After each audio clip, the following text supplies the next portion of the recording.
नमस्कार, आप सुन रहे हैं आपका अपना रेडियो चेतना रेडियो 90.4 FM। रास्ते जहां मंजिल वहां। इस कार्यक्रम में आपको हम करियर के बारे में जानकारी देंगे। ये कार्यक्रम प्रशांत पाल के द्वारा लिखी पुस्तक उज्जवल भविष्य के लिए 100 करियर्स पर आधारित है।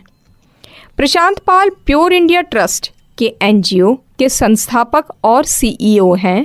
उन्होंने सन 2013 में अपनी पत्नी मेधा नरूगा के साथ मिलकर आर्थिक रूप से कमज़ोर लोगों के लिए शिक्षा और रोज़गार के अवसर प्रदान करने के लिए इस NGO का गठन किया। आप मदर टेरेसा, अन्ना हज़ारे, APJ अब्दुल कलाम आदि के जीवन से काफ़ी प्रभावित हैं। इसीलिए लोगों की सेवा करने के इरादे से आपने और आपकी टीम ने इस NGO के माध्यम से हज़ारों छात्रों, शिक्षकों और अभिभावकों के लिए करियर गाइडेंस एंड मेंटरिंग कार्यक्रम आयोजित किए हैं। हमारे देश में करियर प्लानिंग को उतना महत्व नहीं दिया जाता है जितना देना चाहिए। ज़्यादातर छात्र बिना किसी लक्ष्य को ध्यान में रखते हुए डिग्री, डिप्लोमा की पढ़ाई करते रहते हैं और वास्तव में जिस करियर में उनकी रुचि होती है उसे कहीं पीछे छोड़ देते हैं। और नतीजा यह कि वह किसी भी रोज़गार के लिए उपयुक्त आवश्यक स्किल्स नहीं सीख पाते। यही कारण है हमारे देश में 80% से अधिक ग्रेजुएट्स रोज़गार योग्य नहीं हैं। युवाओं को रोज़गार के उपयुक्त ना होना बेरोज़गारी से भी बड़ा अभिशाप है। इस समस्या को हल करने के लिए प्रशांत पाल ने 100 सबसे लोकप्रिय करियर विकल्पों के बारे में जागरूकता फैलाने के उद्देश्य से ये पुस्तक लिखी। ये पुस्तक न केवल छात्रों बल्कि शिक्षकों और अभिभावकों को भी करियर ज्ञान को बढ़ाने के लिए है, ताकि वे भी सही रूप से मार्गदर्शन कर सकें जिसमें युवाओं की वास्तविक रुचि हो। और हम यानी चेतना रेडियो अपने इस कार्यक्रम के माध्यम से इन रोज़गार विकल्पों को अपने श्रोताओं तक पहुंचा रही है, इस आशा के साथ कि जो श्रोता ये कार्यक्रम सुन रहे हैं वह जितनी मदद अपने आसपास, परिवार, समाज, मित्रों में करियर विकल्पों को लेकर जागरूकता फैलाए उतना ही बेहतर होगा। मैं अपने श्रोताओं को यहाँ यह भी बता दूं कि आप ये पुस्तक ऑनलाइन अमेज़न के ज़रिए भी मंगवा सकते हैं। भागती दौड़ती दुनिया में आपके मूड को बनाए लाइट। 90.4 FM चेतना रेडियो संग्रिया। एक बार पुनः स्वागत आपका कार्यक्रम रास्ते जहां मंजिल वहां पे। ये आपको पुनः बता दूं कि आप ये कार्यक्रम सुन रहे हैं आपके अपने रेडियो चेतना रेडियो 90.4 FM पर। इस दुनिया में किसी के साथ खुद की तुलना कभी मत करो। यदि आप ऐसा करते हैं तो आप खुद का ही अपमान कर रहे हैं। आप अपने हौसले के पंखों को खोलो, उड़ान भरो, क्योंकि ज़माना सिर्फ आपकी उड़ान देखता है। आज के हमारे इस कार्यक्रम में हम आपको जानकारी देंगे टेलीकॉलर यानी डेटा एंट्री ऑपरेटर के बारे में। ये सर्टिफिकेट और डिप्लोमा इन डेटा एंट्री और टेलीकॉलिंग में होता है। डेटा कॉलर और डेटा एंट्री ऑपरेटर निजी क्षेत्र में एंट्री लेवल जॉब है। आप पढ़ाई पूरी करने पर अपना करियर की शुरुआत इस तरह के जॉब से आसानी से कर सकते हैं, क्योंकि इसमें ज़्यादा अनुभव की भी ज़रूरत नहीं होती। जो लोग कंप्यूटर में डेटा एंट्री का काम करते हैं अथवा किसी कार्यालय में ग्राहकों के फ़ोन का जवाब देते हैं, उन्हें हम डेटा एंट्री ऑपरेटर या टेलीकॉलर कहते हैं। अब आप सोच रहे होंगे कि इसके लिए न्यूनतम शिक्षा कितनी होनी चाहिए। मैं आपको बता दूं, सामान्य तौर पर 10वीं या 12वीं पास छात्र आसानी से डेटा एंट्री ऑपरेटर या टेलीकॉलर नौकरी प्राप्त कर सकते हैं। लेकिन कुछ कंपनियों को उनके काम के हिसाब से ग्रेजुएट लोगों की भी आवश्यकता होती है।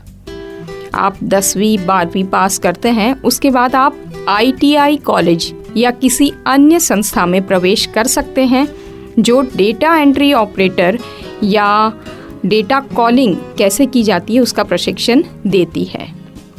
शुरुआत में अगर देखें तो डेटा एंट्री ऑपरेटर या टेलीकॉलर जो होते हैं उनकी मासिक वेतन कुछ ज़्यादा नहीं होती, क्योंकि आपके ज्ञान, योग्यता, टाइपिंग स्पीड और ग्राहक सेवा के स्किल्स यानी आपके स्किल्स पर डिपेंड है, जो कि आप ये मान सकते हैं कि मिनिमम 10,000 यानी 10,000 से शुरू होकर 25,000 के बीच हो सकती है। ये डिपेंड है आपके स्किल्स प्लस कंपनीज पे। इसके बाद एक्सपीरियंस होता जाएगा, हो सकता है आपके स्किल्स और आपके काम के हिसाब से आपका जो सैलरी है, मासिक वेतन है, वो 50,000 तक पहुंच सकती है।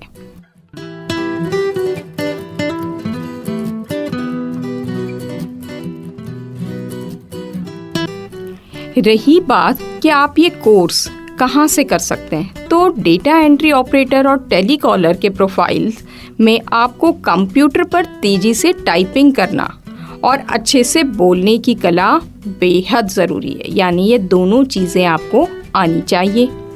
कई कॉलेज हैं या निजी संस्था हैं जो प्राइवेट इंस्टीट्यूट्स होते हैं, या आप ये मान लें कि कई NGOs हैं, वो ऐसे प्रशिक्षण प्रदान करते हैं जो सभी छोटे बड़े शहरों में उपलब्ध है। जैसे कि आपने देखा होगा कंप्यूटर प्रशिक्षण केंद्र, PMKVY कौशल विकास केंद्र, NGO कौशल प्रशिक्षण केंद्र, सरकारी भी होते हैं ITI कॉलेजेस और निजी भी होते हैं। और बड़े शहर जैसे मैं जयपुर की बात करूं तो वहाँ पे स्किल डेवलपमेंट यूनिवर्सिटी भी है, जो कि आपको ये बताती है कि किस तरह से अपने कस्टमर के साथ आप बात करेंगे।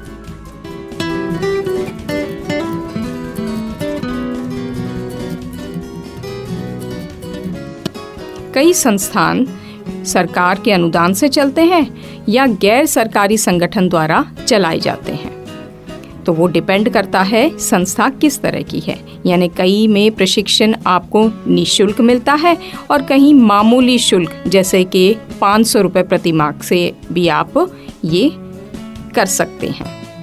लेकिन एक निजी ITI कॉलेज अगर आप ज्वाइन कर रहे हैं, वहाँ से आप कर रहे हैं, तो वार्षिक शुल्क लगभग 10 से 15,000 रुपये के बीच हो सकता है।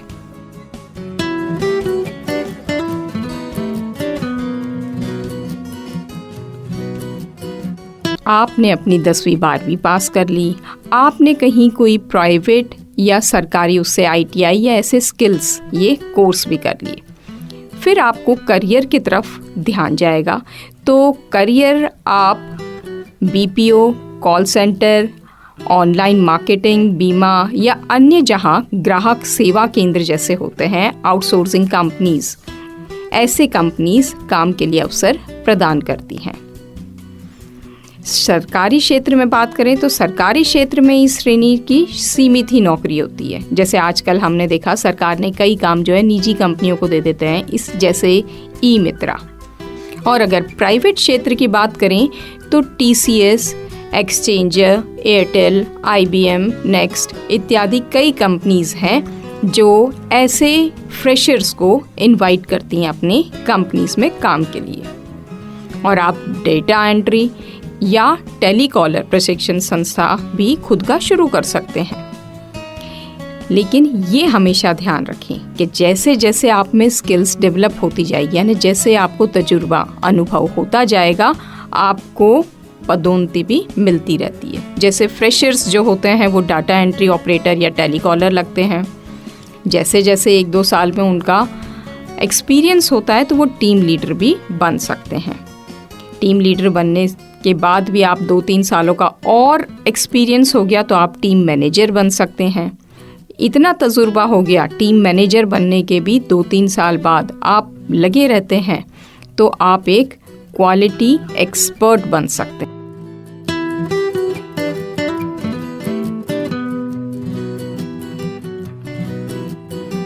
डेटा एंट्री ऑपरेटर या आप कहें टेलीकॉलर, जैसे कि मैंने बताया कि आपकी टाइपिंग स्पीड अच्छी होनी चाहिए, भाषा का ज्ञान होना चाहिए और एक बोलने की तरीका, यानी आप अपने कस्टमर से या कंज्यूमर से कैसे डील करते हैं, ये ख़ास तौर से चीज़ें आपको आनी चाहिए।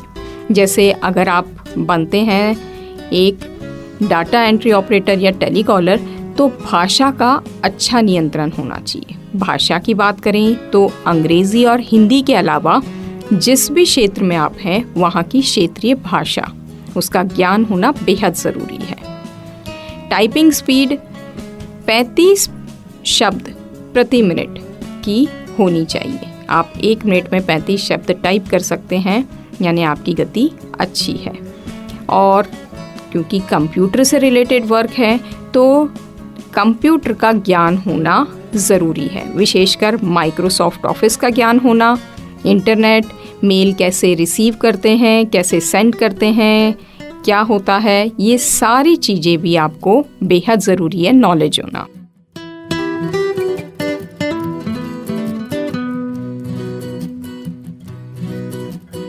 इसके अलावा कंप्यूटर की बात हो गई, टाइपिंग की बात हो गई, भाषा की बात हो गई। ये भाषा इसलिए ज़रूरी है क्योंकि जब आप किसी का कॉल अटेंड करते हैं या अपनी बात उन्हें बताते हैं, तो ये स्किल आपके अंदर होनी चाहिए कि पहले आप सामने वाले की बात अच्छे से सुने। सिर्फ सुनना ही काफ़ी नहीं है, सुन के उसे समझें ताकि आप उसका जवाब अच्छे से उन्हें दे सकें। और स्किल इसलिए ज़रूरी है क्योंकि कंज्यूमर या कस्टमर सेटिस्फाई होना बेहद ज़रूरी है। तो आप में अगर भाषा का ज्ञान होगा और समझ होगी तो ही आप ये कार्य कर सकते हैं अच्छे से।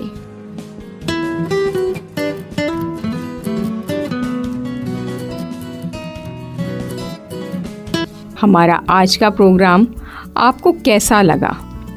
आपके मन में कुछ विचार, कोई प्रश्न हो या किसी भी प्रकार की कोई दुविधा हो, आप हमें निसंकोच व्हाट्सएप कर सकते हैं। हमारा व्हाट्सएप नंबर है 7597232022। आपके मैसेजेस का इंतज़ार रहेगा और हमारी आशा रहेगी कि हम हमारे श्रोताओं की हर दुविधा, हर प्रश्न का जवाब अच्छे विशेषज्ञ द्वारा लेकर आपको दे सकें। चलते चलते अपने श्रोताओं को मैं सिर्फ ये कहना चाहूँगी कि लक्ष्य कभी अचानक से प्राप्त नहीं किया जा सकता। इसे उत्साह और परिश्रम के द्वारा प्राप्त किया जाना चाहिए। तो अपने जीवन का लक्ष्य निर्धारित करो और सभी दूसरे विचार जो आपके दिमाग में हैं उसे निकाल दो, और यही सफलता की पूंजी है। देखिएगा, लगे रहें, दुनिया जो देख रही है वो आपके लिए तालियां जरूर बजाएगी। अगले संडे इसी समय पुनः मुलाकात होगी, एक नई दिशा के साथ, एक नई मंजिल के लिए रास्ते के साथ। दीप्ति को आज्ञा दीजिए अगले संडे तक के लिए। भागती दौड़ती दुनिया में आपके मूड को बनाए लाइट। 90.4 FM चेतना रेडियो संग्रिया।